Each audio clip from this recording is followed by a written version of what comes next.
Բարև ձեզ, Օրագիր Նյուզի եթերում օրակարգն է, իմ հյուրն այսօր Հայ-ԱՔՖ միավորման վարչության անդամ Աննա Կոստանյանն է։ Բարև ձեզ Տիկին Կոստանյան, շնորհակալ եմ, որ այստեղ եք։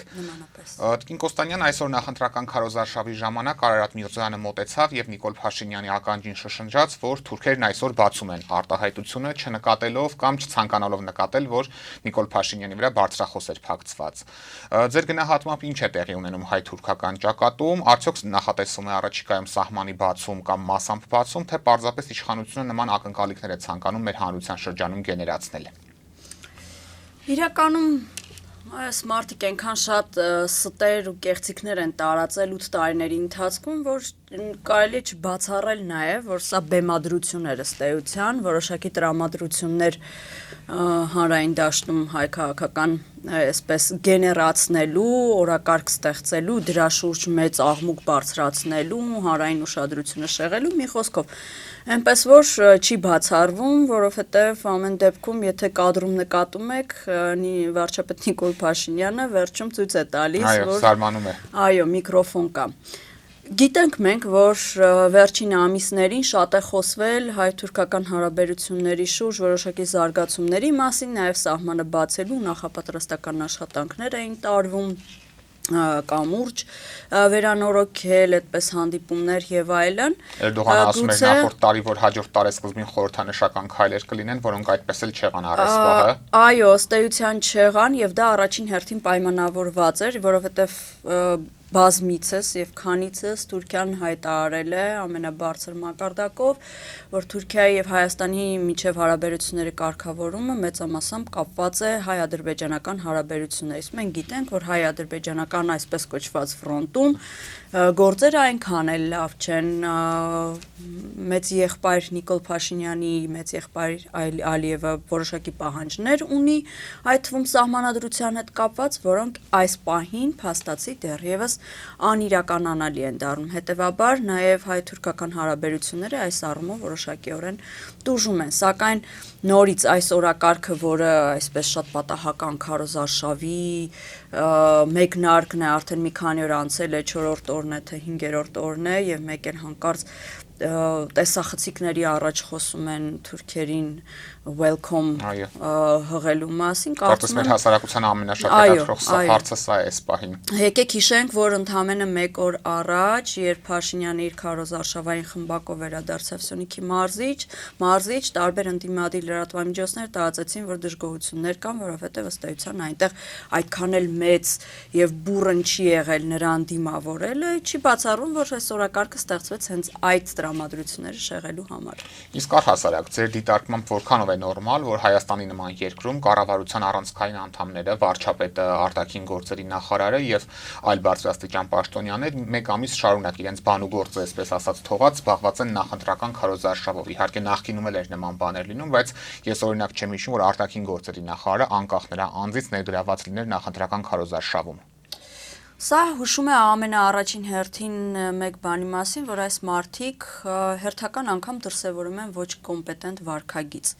Այսինքն Հայաստանը այնքան անդարդ, անցավ եւ անխնդիր վիճակում է, որ իրենք հանգիստ կարող են նույնիսկ պաշտպանության, դուք ասում եք արտաքին գործերի նախարարը, ես կասեմ պաշտպանության նախարարը,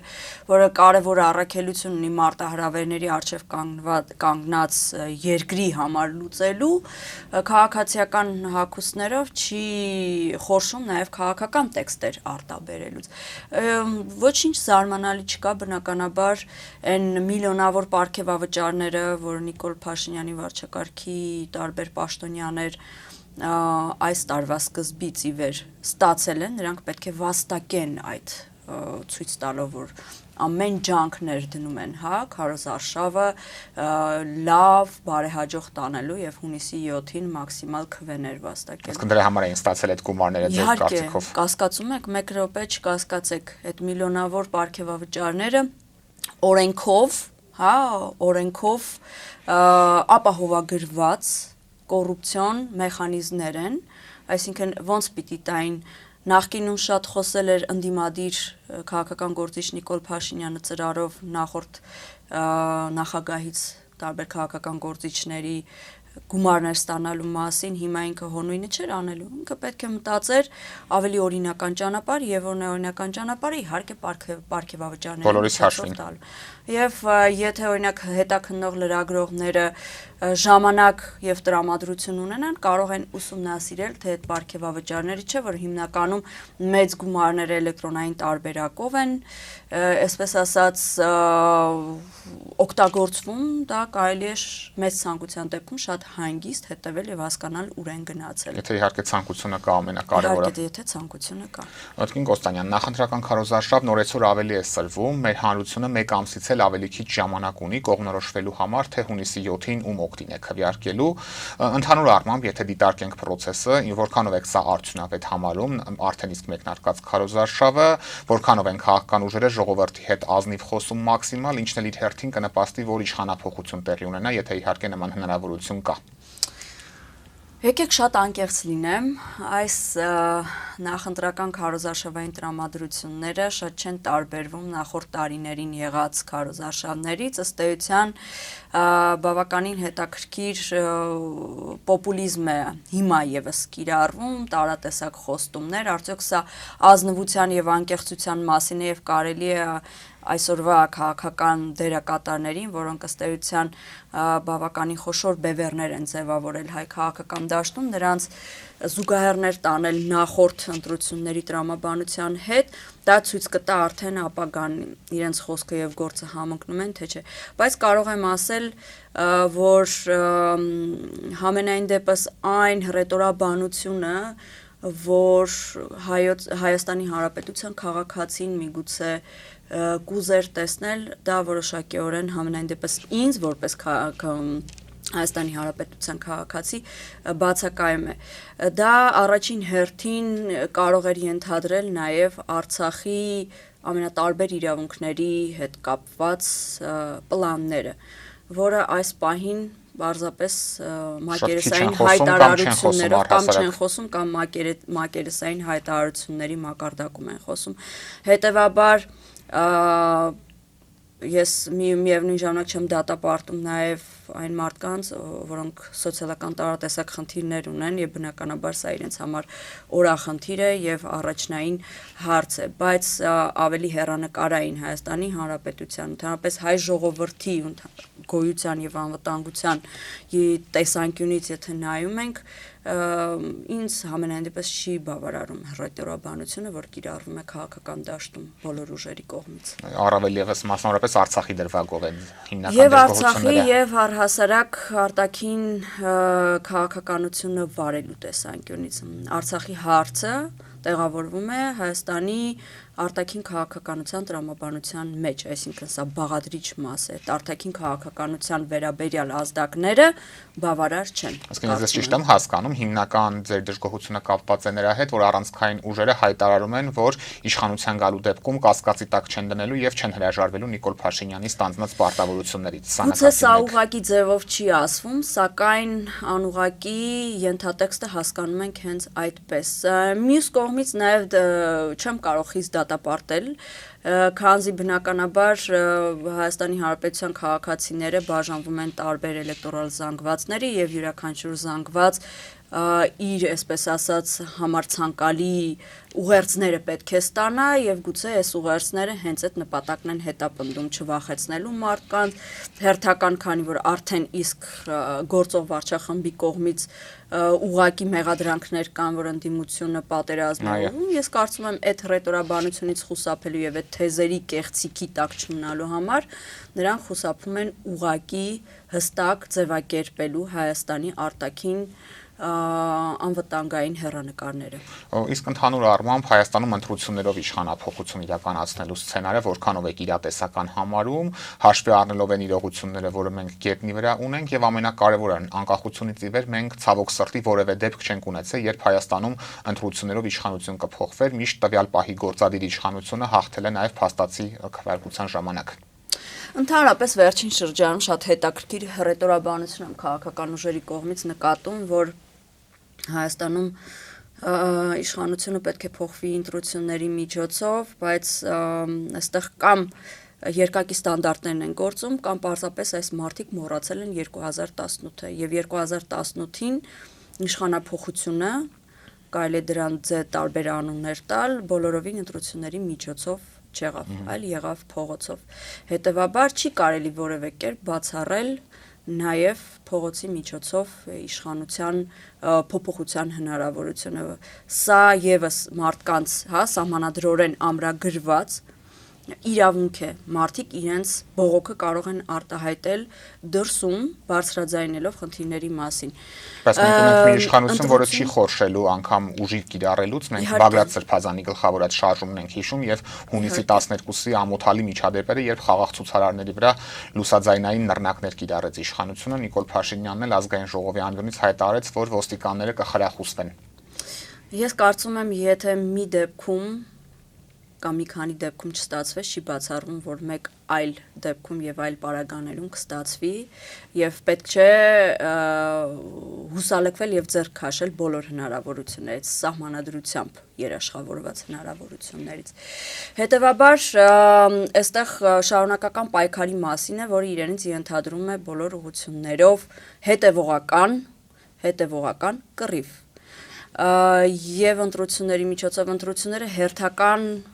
այսպես ասած, բաստիոնն է, որպեսզի տեսնենք հնարավորություն ունենք այդ մակարդակը անցնելու եւ փոխելու իշխանությունը։ Եթե դա չստացվի, արդեն կարելի է սկսել մտածել դժգոհությունը սահմանադրորեն թույլատրելի այլ տարբերակներով արտահայտելու մասին։ Եվ այս պահից է սկսած պետք մտածել ոչ թե այդ իրավիճակին բախվելուց հետո նոր post-factum։ Ես կարծում եմ, որ մեր քաղաքական դաշտի հիմնական խնդիրը կայանում է նրան, որ սպոնտան, այսինքն հանպատրաստից են բոլոր քայլերը իրականացվում եւ այսպես երկարաժամկետ գործողությունների պլան չի ենթադրում իրենից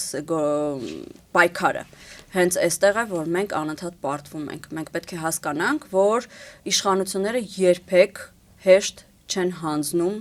իրենց շնորհված կամ իրենց վերցրած այդ լծակները, որովհետև հասկանում եմ, որ բազմաթիվ խնդիրներ են թույլ տվել այս պարագայում 8 տարիների ընթացքում վստահորեն կարելի է ասել հակապետական եւ հակաազգային։ Եվ սա շատ լավ հասկանալով իրենք պատրաստ են մինչև վերջ գնալ, պայքարել, նույնիսկ կեղծիքների միջոցով, դա կարող են օրինականացված ձևով անել, կարող են ընտրախախտումների միջոցով անել, դա կարող են մինչև ընտրությունները տարատեսակ երաշխիքներ մարդկանց խոստանալու միջոցով, բայց ամեն ինչ անելու են, որպեսզի առայժմ չթողնեն իշխանությունը, գուցե առաքելությունը միջև վերջ տանելու, գուցե ապահովագրվելու, որ հետագայում կարողանան սեփական անվտանգությունը եւ իրենց ընտանիքների համար ապահովել։ Տիկին Կոստանյան, մենք տեսնում ենք, դուք էլ ձեր խոսքում նշեցիք, որ Նիկոլ Փաշինյանը հանրությանը պատերազմով է շանտաժանում, հայտարարում են, որ եթե սահմանադրական մեծամասնություն չստանան, ապա սեպտեմբերին ժամկետներն էլ զարմանալիորեն գիտեն, աղետաբեր պատերազմ է լինելու, իսկ առանցքային ընդդիմադիր ուժերին էլ անվանում են պատերազմի եռագլուխ, երբեմն նաև քարագլուխ կուսակցություն։ Ձեր գնահատմամբ մեր հանրությունը որքանով տեղի կտա այս շանտաժին եւ ամենակարևորը ընդդիմությունը բավարար աշխատանք կատարում է քարոզչական այս թեզը, նարատիվը չեզոքացնելու եւ դրա ազդեցությունը մաքսիմալ զսպելու ուղղությամբ։ Չի կարելի ուրանալ ընդդիմության տարբեր դերակատարների կատարած աշխատանքը, որովհետև այնուհանդերձ նրանք փորձում են այսպես դիմադրություն ստեղծել այս տարածվող կեղծ թեզերին, բայց պարզապես կարելի է կողքից խորհուրդ տալ, որ չընկնեն եւ չփորձեն ապացուցել, որ իրենք այն ուխտը չեն, որի մասին հայտարարում է Նիկոլ Փաշինյանը։ Հակառակը պետք է Նիկոլ Փաշինյանի ստերն ու կեղծիքները դիմակազերծել։ Ամենալավ պատերազմի ուժը, քան Նիկոլ Փաշինյանի քաղաքացիական պայմանագիրն է, ոչ ոք չի կարող ստանձնել։ Սա փաստացի ապացուցված 8 տարի շարունակ ապացուցված իրողություն է, դրա մասին նույնիսկ կարիք չկա անընդհատ խոսել, որովհետև մենք այս երկրում ենք ապրում եւ տեսել ենք բոլոր իրադարձությունները մեր աչքի առաջ ու նաեւ զգացել մեր մաշկի վրա։ Հետևաբար անընդհատ մարդկանց պարզապես պետք է հիշեցնել հերթական ստերի մասին, ինչ ստեր են, ինչ խոստումներ են տվել եւ ինչ են արել, իրականացրել են այդ տված խոստումները, թե հերթական անգամ տարբեր խալտուրաներով լղոզել, գնացել եւ փորձել գտնել պատճառաբանություններ գծելով ուրիշների գրպանները։ 21 թվականին Արցախի մասով ինչ էին հայտարարում Շուշիի եւ Հադրութի դեօկուպացիա, անջատում հանուն փրկության եւ ինչ տեղի ունեցավ հետո։ Այո, ոչ միայն Փաշինյանը, այլ իր թիմակից բոլոր քաղաքական գործիչները։ Հետևաբար ես կարծում եմ ուժերը չպետք է թույլատրել, անընդհատ պետք է ստերի եւ կեղծիքների մասին խոսել, հիշեցնել մարդկանց, ցավոք սրտի մեր խեղճ ժողովրդի հիշողությունը կարճ է։ Դա իր գուցե տրամաբանական կամ օրինաչափ բացատրություններ ունի, որովհետեւ սովորական խնդիրներով լեցուն կյանքով ապրող քաղաքացին պարտավոր չէ ամեն քաղաքական process-ի հետևի եւ հասկանա ինչ է կատարվում, մեծ վերլուծություններ անի եւ կարող է շատ հեշտ մանիպուլացվել այս տեսակ կեղծիքով ու ստերով ու ընկնել թակարդը եւ հերթական անգամ եւս 5 տարի այդ կեղծիքի մեջ ապրել։ Այս մարդկանց պետք է խելամիտ եւ իրենց հասանելի առօրյա լեզվով բացատրել։ Հիմա եթե մի պահ լավատեսական սցենարով առաջնորդվենք ու պատկերացնենք, որ հունիսի 8-ի առավոտյան մենք արթնանում ենք, դժվար թե քնած լինենք, գիշերվանից կհետևեինք արդյունքներին, բայց այնուամենայնիվ եւ տեսնում ենք, որ հավաքական ընդդիմությունը իշխանություն վերցնելու համար բավարար թվով ձայներ կարողացել է ստանալ։ Ինչ եք կարծում, այս իրավիճակում Նիկոլ Փաշինյանը պատրաստ է խաղաղ եւ անցնցում կերպով ամենակարևորը հեռանալ իշխանությունից եւ եթե դա տեղի չունենա, որի հավանականությունն էլ է մեծ, ընդդիմությունը ինչ ճանապարհով պետք է իր հաղթանակը արդեն հողի վրա որը ունի պահի եւ վերցնի իշխանությունը։ Ես կարծում եմ այստեղ առաջին հերթին ընդդիմության տարբեր թևերի միջև հնարավոր համագործակցության շանսերն են, այսինքն ընդդիմությունը այս պահին հասկանալով, որ բավականին լուրջ հնարավորություն ունի, այսինքն համատեղ համագործակցության միջոցով, մեծամասնություն ձևավորելու պետք է դադարեցնի իրար մեջ շարունակական այդ գզվռտոցը, միմյանց մեղադրանքները եւ արդեն իսկ այս պահից սկսած պայմանավորվի։ Արվում է թե չի արվում չեմ կարող ասել, քանի որ ինքս այսպես ասած անմիջական մասնակցություն չունեմ։ Իսկ ինչ ակնկալել Նիկոլ Փաշինյանից, Նիկոլ Փաշինյանը այն քաղաքական դերակատարն է, որը բազմիցս ապացուցել է, որ անկանխատեսելի է։ Նա կարող է մի բան ասել եւ անել լրիվ տրամագծորեն հակառակը, այնպես որ այսպես եթե հակիրճ ասեն, կարելի է սпасել ամեն ինչ, ընդհուպ մինչեւ սեփական ժողովրդի վրա նաեւ իրավապահ համակարգը ճակերտների մեջ ասած քսի տալը, այլապես ինչի համար են բազմաթիվ ոստիկանները, գվարդիաները ձևավորված, որոնք բարձրացված աշխատավարձերը, այո, որոնք իրենց բուն գործառույթը իրականացնելու փոխարեն քաղաքացիական եւ հասարակական կարգը հսկելու փոխարեն հակառակը քաղաքական դերակատարների հետևից են գնում, ասվածներին փռում, բանտերին պահում եւ այլն։ Սա ինչ որ բանի համար ստեղծվել է եւ հուսանք Աստված տա չհասնի բանը նրան, որ Հայաստանի Հանրապետության քաղաքացին իր հայրենակիցների դեմ դուրս գա։ Իսկ ինչ եք կարծում, ոստիկանությունը ուժայինները կգնան այդ ճանապարհով, երբ օրինակ տեսնեն, որ ընտրությունների արդյունքներով արձանագրվել է Փաշինյանի պարտությունը եւ իրենք փաստացի հանցագործության մաս են դառնալու այս թեփքում, եթե գնան այդ ճանապարհով։ Իրենք չեն ուզում ձերբազատվեն։ Չեմ կարող ասել, դա մի բան է, այսինքն սև արկղ է, որի մեջ հասանելիություն ունի միայն Նիկոլ Փաշինյանը եւ նա գիտի, թե ինչ խոստումներ է տվել իրավապահ համակարգի տարբեր ներկայացուցիչներին եւ ինչ քայլեր կարող է պլանավորել։ Հուսամ բանը դրան չի հասնի եւ խելամիտ կգտնվի հասկանալով, որ անվերջ չի կարելի իշխանությունը պահել եւ իշխանությունը, եթե դու ինքդ քեզ համարում ես, ժողովրդավարության սկզբունքներով իշխանության եկած մարդ, ապա առնվազն պետք է կարողանաս այդ սկզբունքները, որը ինչ որ մի ձև որդեգրել ես, պահես։ Եվ իշխանությունը հավերժ չէ եւ իշխանությունը ինչ որ մի օր ձեռքիդ չի լինելու։ Գոնե փորձիր այնպես անել, որ մինչեւ կյանքիդ վերջ սև պատեր եւ մեկ փոքրիկ լուսամուտ չտեսնես։ Եվ Տիկին Կոստանյան, ընտրությունների մասը ամփոփելով, ձեզ համար հասկանալի է քաղաքական ուժերի նման մեծ մասնակցությունը, 19 քաղաքական ուժ է մասնակցում process-ին, իհարկե 21 թվականի համեմատ սա 5 ուժով ավելի պակաս է, այն ժամանակ 24 թե 25 ուժ էր մասնակցում ընտրություններին, մեկը հետո դուրս եկավ իհարկե, բայց այնուամենայնիվ 2.5 միլիոն ընտրող ունեցող երկրի համար սա շարունակում է բավականին մեծ թիվ մնալ։ Ինչու են մի շարք ուժեր մտել ընտրապայքարի մեջ, շատ լավ իմանալով, որ անցողիկ շեմը հաղթահարելու անգամ տեսական շանս չունեն։ Շատ հետաքրքիր թեմա է բարձրաձայնում, որը շատ ավելի երկար զրույցի առիթ է հանդիսանալու։ Ես կարծում եմ այս պատկերը Հայաստանի Հանրապետության 30-ամյա անկախ պետականության ձախողման թիվ 1 պատճառն է։ Սա իրենից ենթադրում է պառակտում առաջին հերթին։ Եթե մենք որպես փոքրիկ պետություն եւ հազարամյա պատմություն ունեցող ազգ պետք է ակնկալենք մեր գոյատևումը այս տարակացայով եռացող տարածաշրջանում եւ փորձենք մեր ինքնությունը պահենք, պետք է հասկանանք նաեւ, որ առաջին հերթին գաղափարն է եւ գաղափարի հետևից պիտի գնանք։ Տարատեսակ կուսակցությունները երկար բարակ ձևակերպումներով գաղափարի մասին չեն բոլորովին եւ սա չի ենթադրում իրենից բազմակարծություն, այլ ենթադրում է պառակտում եւ առաջին խնդիրն է Հայաստանի քաղաքական դաշտի առողջացման վերանայել այս մոտեցումը։ Ինչ ճանապարհով։ Կուսակցությունների մասին օրենքը փոփոխելու եւ սահմանադրության համապատասխան դրույթները վերանայելու։ Եվ գանք արդեն Երևանում կայացած Եվրոպական քաղաքական համայնքի վերջին գագաթաժողովին, որի գլխավոր նպատակը քարոզչականն էր, այն է Նիկոլ Փաշինյանի վերարտադրությանը նպաստելը,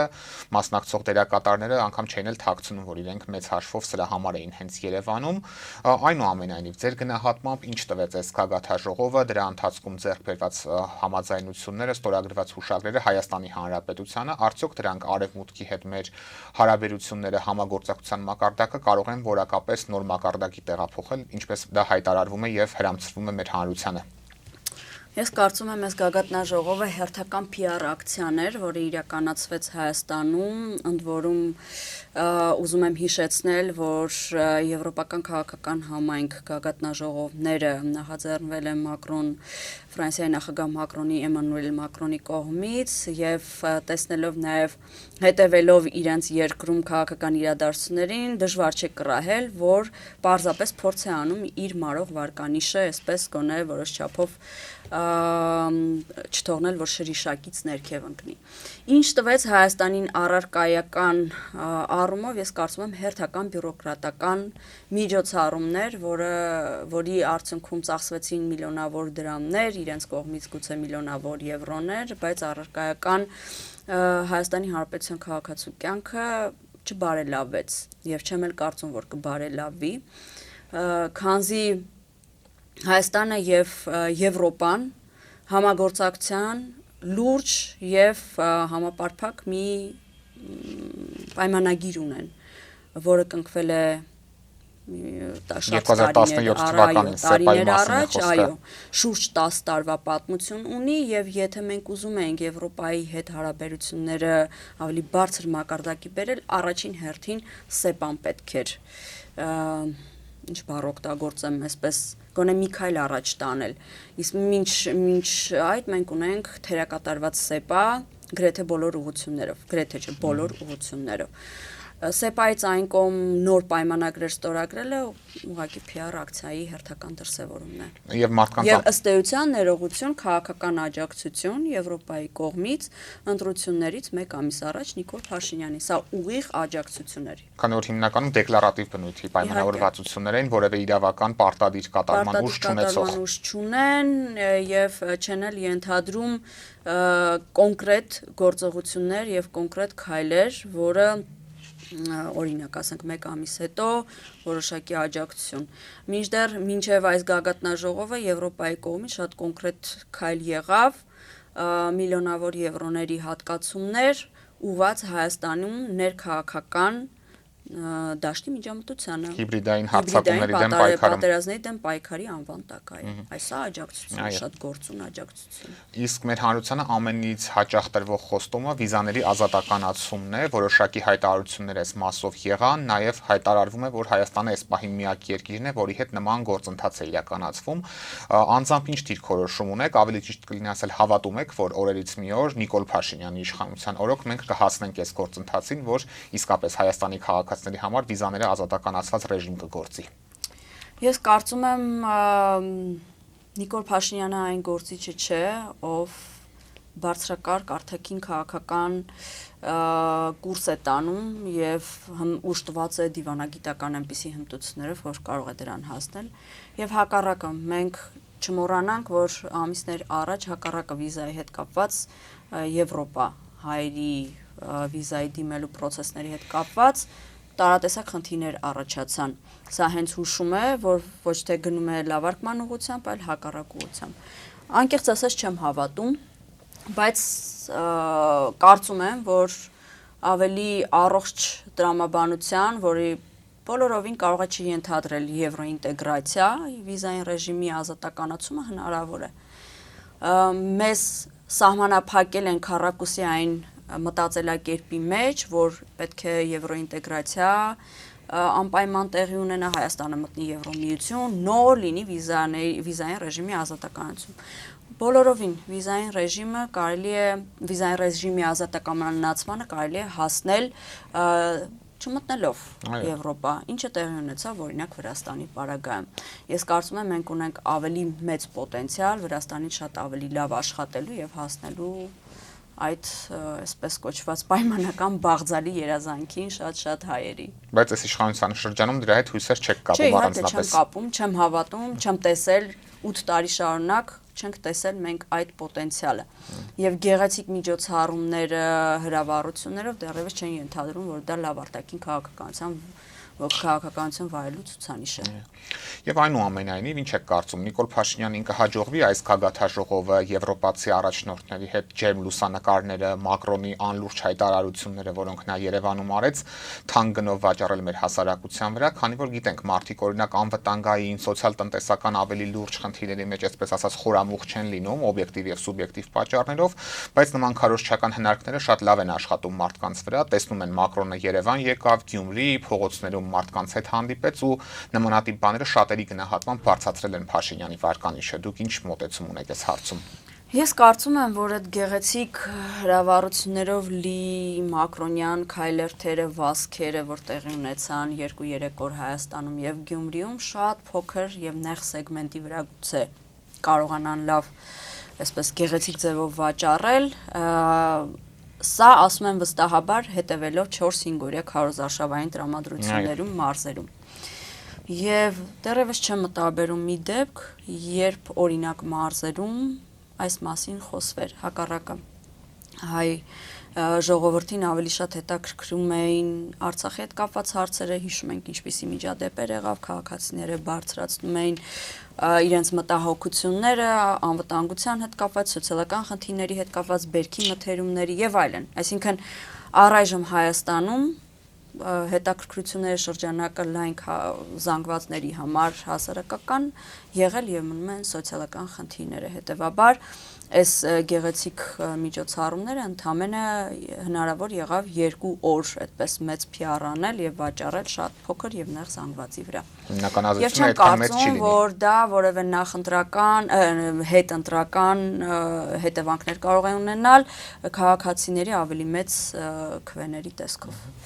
Եվ Տիկին Կոստանյան, այսօր մայիսի 12-ն է, 5 տարի առաջ այսօրը ադրբեջանական զինուժը առաջին անգամ ներխուժեց Հայաստանի Հանրապետության ինքնիշխան տարածք, որտեղից առ այսօր ոչ միայն չի հեռացել, այլև ավելի է ամրապնդվել, ամրաշինական աշխատանքներ կատարել ու այսպես շարունակ։ Այժմ այս իրողությունների պարագայում մենք որքանով կարող ենք իրական խաղաղության մասին խոսել, երբ մեր պետության ինքնիշխան տարածքի ավելի քան 240 կիլոմետրը օկուպացված է թշնամու կողմից եւ դուք քանի որ այդ օրերին ընդդիմադիր падգամավոր եք ազգային ժողովում, կխնդրեմ նշեք ձեր դիտարկմամբ ինչ սխալներ թույլ տվեց Հայաստանի իշխանությունը այն ժամանակ, որը էլի զբաղված էր նախընտրական քարոզարշավով, ինչն էլ Ադրբեջանին թույլ տվեց մարսել իր արածը, այսպես ասած, եւ հետագայում էլ արդեն նոր տարածքներ օկուպացնել Հայաստանից։ Ոչ միայն 21-ին, 21-ից առաջ եւ 21-ից հետո 22, 23 բարբերաբար Ադրբեջանի զինված ուժերի կողմից Հայաստանի Հանրապետության տարբեր տարածքներ գրավվել են։ Սա ըստ էության այս իշխանության ոչ թե թույլ տված սխալների, արդեն գուցե միտումնավոր պայմանավորվածությունների հետևանք է։ Ես անընդհատ հետևելով Նիկոլ Փաշինյանի վարած քաղաքականությանը, բոլոր քայլերին, նաև իր հռետորաբանությանը հիշում եմ մի շատ կարևոր դրվագ, երբ առաջին անգամ նա եւ Ալիևը հանդիպեցին, չեմ հիշում, որ քաղաքում էր եւ վերելակում միայնակ էին ասել։ Այո։ Եվ դրանից հետո տարատեսակ աղետներ կոտրվեցին մեր գլխին, չի բացառվում, որ ինչ-որ պայմանավորվածություններ են ունեցել, որոնք մինչ օրս իրականացնում են եւ դեռևս իրականացնելու են։ Նիկոլ Փաշինյանը նախընտրում է ավելի շատ պայքարել Հայաստանի Հանրապետության քաղաքացի հանդիսացող ընդդիմադիրների դեմ, քան փորձել կոտրել օտարերկրյա ադրբեջանական եւ նախագահի մակարդակով վարվող պրոպագանդիստական թեզերը։ Հակառակը նա դրանց տուրք է տալիս։ Հետևաբար ես կարող եմ կասկածի տակ դնել առաջին հերթին Հայաստանի Հանրապետության շահերից գործելու նրա վարած քաղաքականությունը ամբողջովին եւ դրանում հակառակը ոչ ոք չի կարող ապացուցել։ Հետևաբար ես կարծում եմ ընտրություններով որոշվելու է արդյոք մենք թույլ ենք տալու Նիկոլ Փաշինյանին հետագայում էլ վարել այնպիսի քաղաքականություն, որը բխելու է թուրքական եւ ադրբեջանական օրակարգերի շահից։ Եվ իմ մոտ օրինակ անձամբ որպես քաղաքացի այն դրվագներ տպավորվել այդ շրջանում, որ երբ եվրոպական եւ առհասարակ համաշխարհային դերակատարները դատապարտում են Հայաստանի տարածք ադրբեջանական ներխուժումները, Նիկոլ Փաշինյանը այդ օրերին ազգային ժողովի ամբիոնից օրինակ հայտարարեց, որ Ադրբեջանին առաջարկեց ավելի ճիշտ զորքերը հայելային կերպով հետ քաշել, դրանով փաստացի Հայաստանի Հանրապետության տարածքը հակամարտության առարկա դարձեց եւ այդ դատապարտող հայտարարություններն էլ իրենց հերթին դադարեցին։ Ու այս ամենի հանրագումարում Տիկին Կոստանյան հաջորդ իշխանությունը արդեն եթե մեզ հաջողվի դա ձևավորել այնուամենայնիվ ինչ պետք է անի, որպեսզի ադրբեջանական զորքերին դուրս բերի Հայաստանի Հանրապետության տարածքից, հասնի նաև մեր գերիների եւ պատանների հայրենադարձմանը ամենակարևորը ինչ ճանապարհներով։ Հաջորդ իշխանությունը առաջին հերթին պետք է խիզախություն, կամք եւ բավարար համարձակություն ունենա, չվախենալու Ադրբեջանի կողմից եկող սպառնալիքներից։ Ի վերջո Հայաստանի Հանրապետությունը, ես սա ասում եմ հետևելով քարոզարշավային տրամադրություններին այս մի քանի օրերի ընթացքում, Հայաստանի Հանրապետությունը միայն փորի եւ ուտելիքի մասին չէ։ Հայաստանի Հանրապետությունը անվտանգ եւ արժանապատիվ խաղաղություն ունեցող ապագայով պետք է պատկերացնել։ Եվ այդ ապագան կարելի է կերտել միայն ու միայն փորձելով ուժեղացնել սեփական ռազմական հնարավորությունները, ռազմական պոտենցիալը, որովհետև ծովեր այն կողմ տարբեր աշխարհաքաղաքական կենտրոններ երբեք չեն գալու եւ մեզ չեն փրկելու։